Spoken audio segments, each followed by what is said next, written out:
കോർട്ട്യാർഡിൻ്റെ positives ഞാൻ പറയും.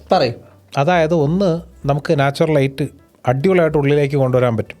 പിന്നെ വീടിന് ഒരു എസ്തറ്റിക്സ് അത് ഭയങ്കര ഒരു ഘടകമാണ് കോർട്ട്യാർഡിൽ വരുന്ന സമയത്ത്. അണ്ണാ ഇതിനകത്ത് വളരെ വളരെ വിചിത്രമായ ഒരു കാര്യം പറയട്ടെ. ഏസ്തറ്റിക്സിനെ പേര് കളിയാക്കി ഇപ്പൊ ഏസ്തറ്റിക്സ് ബാക്കിയുള്ളവർ ഏറ്റെടുക്കാൻ തുടങ്ങി. ഇൻഫ്ലുവൻസ് അങ്ങനെ വേറെ ആരാ ഞാനിതുവരെ കണ്ടിട്ടില്ല. നിങ്ങളല്ലാണ്ട് നിങ്ങൾ കണ്ടിട്ടുണ്ടോ? ഇല്ല. അല്ല അതാ ഞാൻ നിങ്ങളെ ഇരുത്തിക്കൊണ്ടാ പറഞ്ഞത്. അല്ലേ കണ്ടിന്യൂ.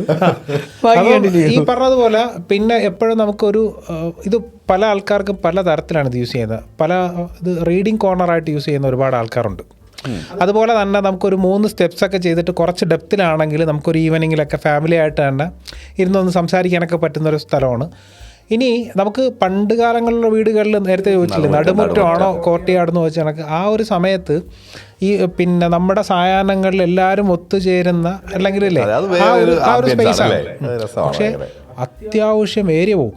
കാര്യം എല്ലാ റൂമിലേക്കും ആക്സസ് ഇതിൽ നിന്നാണ്. അതുപോലെ പുറത്തേക്ക് വരുന്ന, അതായത് ഇറങ്ങുന്ന എല്ലാവരും കോർട്ട്യാർഡിലേക്ക് ഇറങ്ങുന്നത്. അതെ.